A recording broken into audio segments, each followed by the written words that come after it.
What's up YouTube? It's me, Jess, and I'm an opera singer.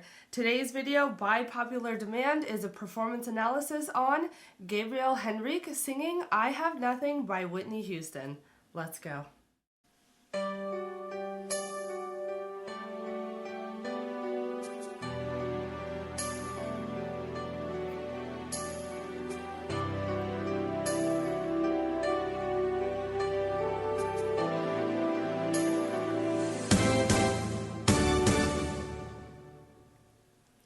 Share my life, take me for all I am, 'cause I never taste all my colors for you. Take my love, I never ask for too much. Just all that you are, with everything that you do. Okay, wait, pause.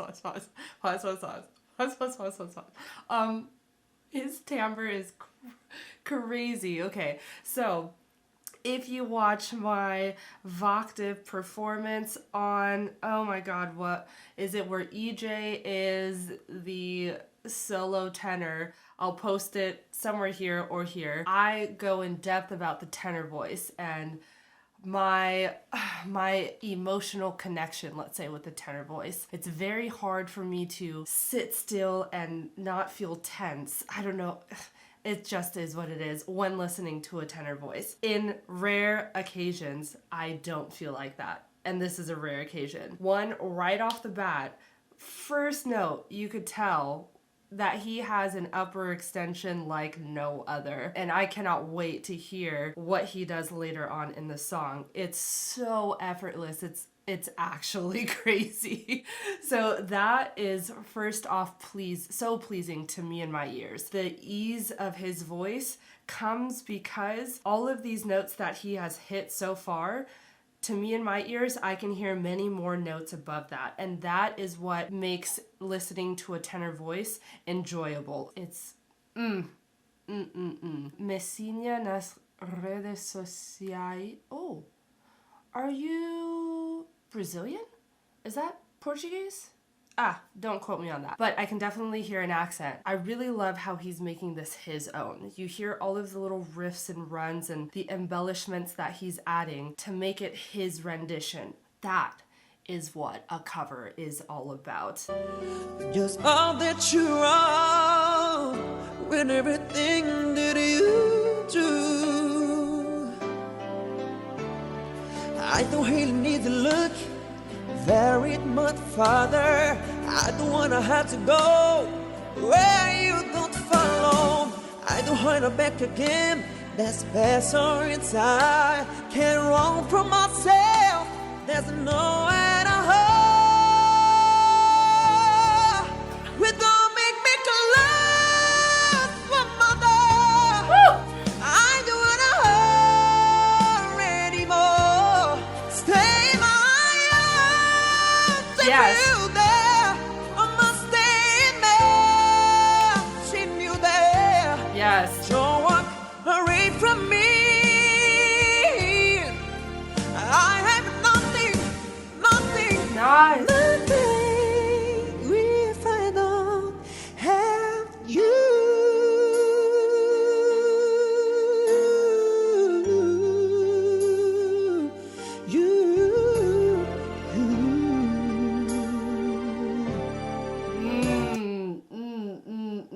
Gabriel. Okay, so I admire how he is choosing chest voice notes, mixed voice notes, and then head voice notes. So that last nothing, I loved the transition from a powerful forte, loud nothing to the last nothing being very taken aback. He kind of threw me off at least, by giving us that nice, beautiful, resonant, and breathy head voice. It was such a nice contrast, which ended, this whole section and prepares for a build-up into the next section. I have nothing, you're just hammering, going like this, forte, fortissimo the whole time, you're not really giving us any build-up. The idea of bringing climaxes to songs is the give and take. Giving some and then taking it away. Bringing tension and then giving us some sort of resolution. And that isn't just in dissonance within the chord, but that can also mean dynamics, going from forte to piano or vice versa. Beautiful. We need to go back to the chorus because, yeah.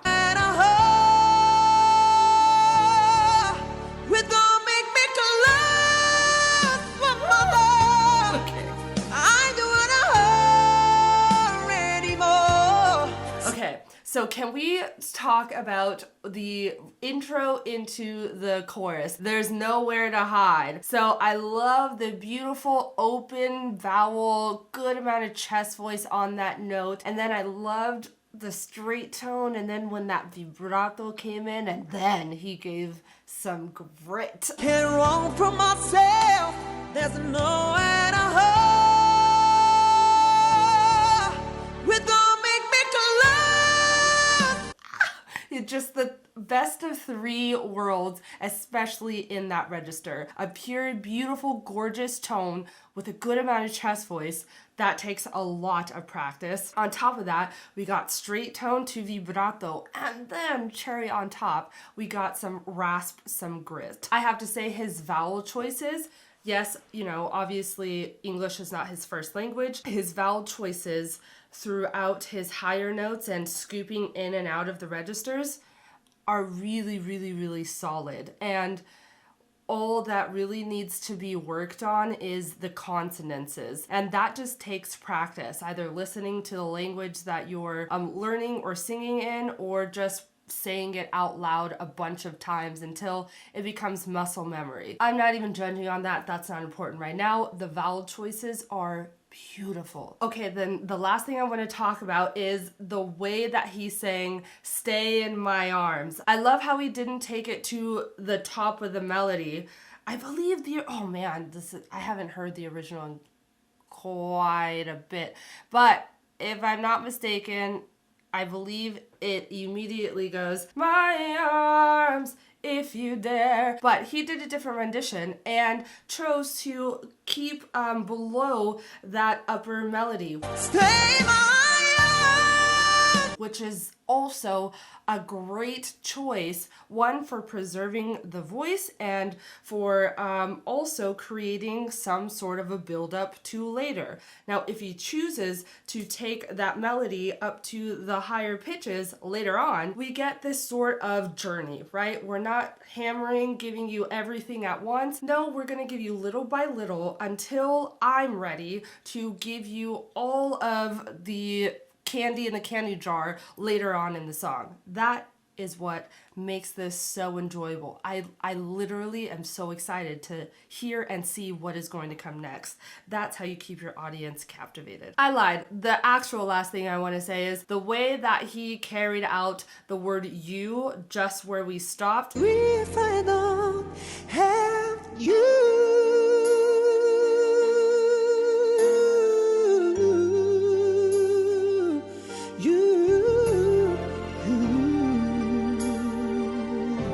Brilliant, a beautiful crystal clear vowel. I heard "ooh" the whole time. You see it flew right to the heart of me. You break to my arms with the strength of your love. No.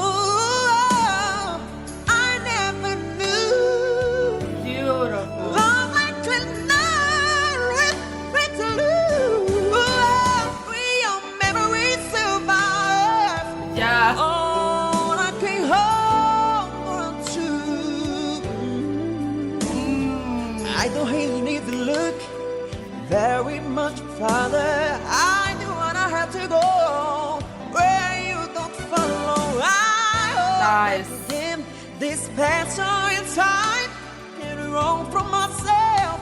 There's nowhere to hide. You'll remember forever.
Okay, I'm sorry. I couldn't stop. It was just so good. One thing I have to commend him, well, more things I have to commend him on is this song is particularly hard, not only because of the range and all of that, the long phrases, but also all of the little runs at the ends of the phrases. And there are quite a bit of them. And at the ends of a phrase that not only is long but sits super high. To have enough energy to pull through that long phrase and then also to hit all of the notes with pitch accuracy at the end of the phrase for the run is extremely hard. And I don't think there was one riff or run that was off pitch. It was crystal clear, perfect. And with this song in particular, that is one thing I actually look for. This person has such a great voice, but do they have the energy to not only get through the phrase, but for those last little 2, 3, 4 notes at the ends of the phrases? And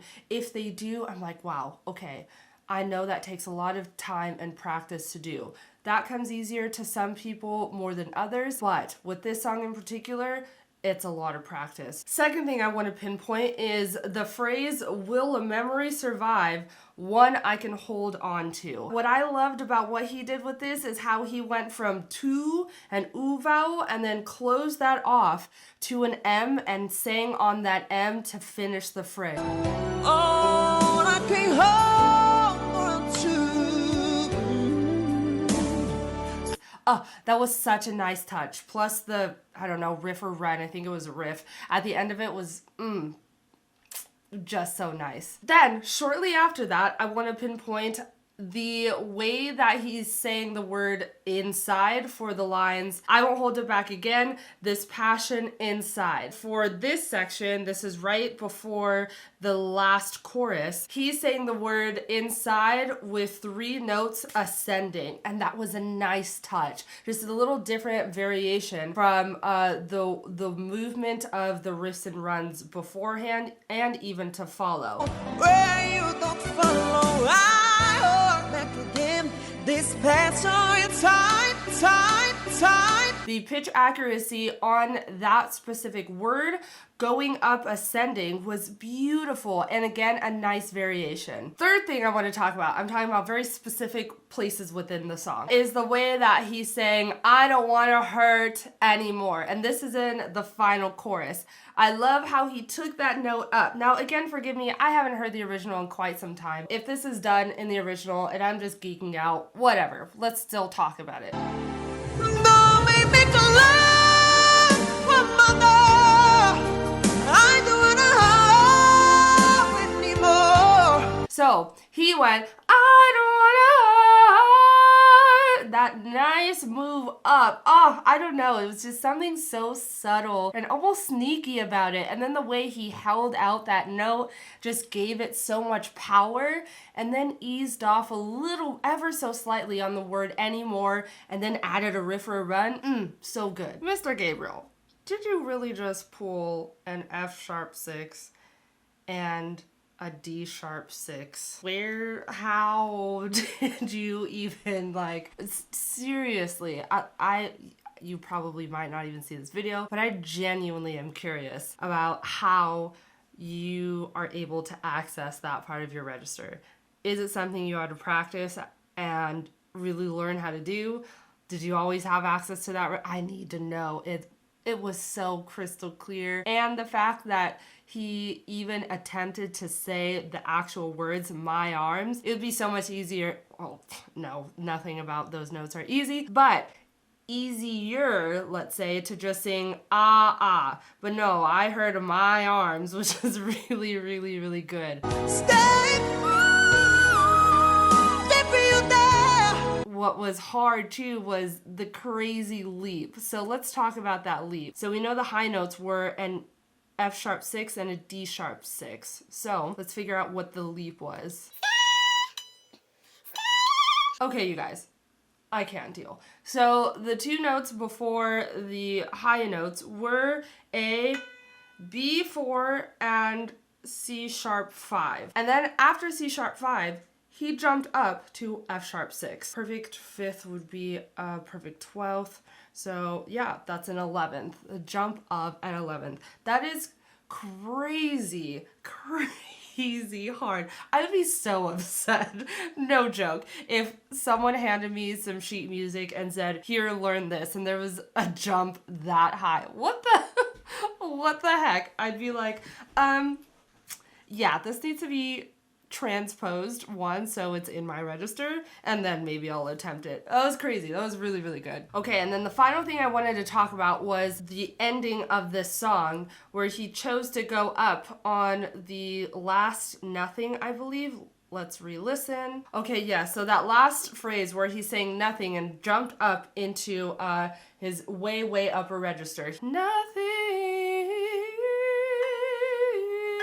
He chose to go all the way up to a, let's say, B5, and then landed on a, what would that, G sharp 5, which was absolutely gorgeous. I have nothing, nothing, nothing if I don't have you. Again, this is impressive too, because this is at the very end of this song, right? For the last like minute and a half, 2 minutes, it's just been like non-stop chest voice, upper range. Then he decided to throw in whistle notes. And then after that, he went right into a heavy chest voice. He's been giving us grit and rasp. It's a lot. Then for him to end the song way up there, still in the stratosphere, is really, really impressive. So I just gotta say, congratulations, Gabriel. If you liked all that you saw, make sure you hit that subscribe button down below. Comment down below if you follow Gabriel Henrique and his music journey, and let me know what's going on. Lastly, make sure you check out the description box for ways that you can keep in touch with me, get access to exclusive perks, and or take an artistic development lesson with me. I hope you have a good day, and I'll see you soon. Bye!